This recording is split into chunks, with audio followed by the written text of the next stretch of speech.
Gjetra ekspozita ndërkombëtare që janë traditë ekspozimi e galerinë më prestigjioze në botë. Këto janë aktivitetet artistike të kryeministrit Edi Rama, për të cilat Partia Demokratike kërkon transparencë me burimet e financimit. Sipas demokratëve, ndërsa qytetarët përballen me rrjetin e kostos së jetesës, taksat e vështirësitë ekonomike, Rama ka zhvilluar ekspozita personale në vende si Gjermania, Franca, Italia, Greqia, Portugalia, Shtetet e Bashkuara, Turqia e Kina, si ka marrë pjesë në aktivitete ndërkombëtare të artit. Vetëm për përdorimin e hapësirave ekspozuese gjatë 2 ekspozitave të fundit, shpenzimet mund të arrijnë qindra mijëra euro. Kështu, ekspozita Crystallizing e zhvilluar këtë vit në Berlin nga data 1 maj deri 27 qershor, zgjati 58 ditë.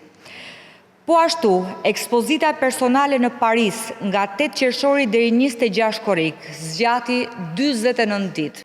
Në këto kushte, Partia Demokratike dhe opinioni publik kërkojnë transparencë për: a janë deklaruar në mënyrë të detajuar pranë institucioneve përgjegjëse të gjitha të dhënat nëse këto ekspozita janë kryer me shpenzime personale nga vetë Edi Rama, nga galeritë pritse, nga sponsor privat apo subjekte të tjera, kush dhe sa janë paguar për të mbuluar kostot e transportit ndërkombëtar të veprave, sigurimin, montimin, promovimin dhe organizimin e secilës nga këto ekspozita. Në përfundim, Partia Demokratike u bën thirrje institucioneve përgjegjëse të verifikojnë se janë respektuar të gjitha detyrimet ligjore që lidhen me organizimin e financimin e këtyre ekspozitave, duke theksuar se transparenca është detyrim ligjor për çdo zyrtar.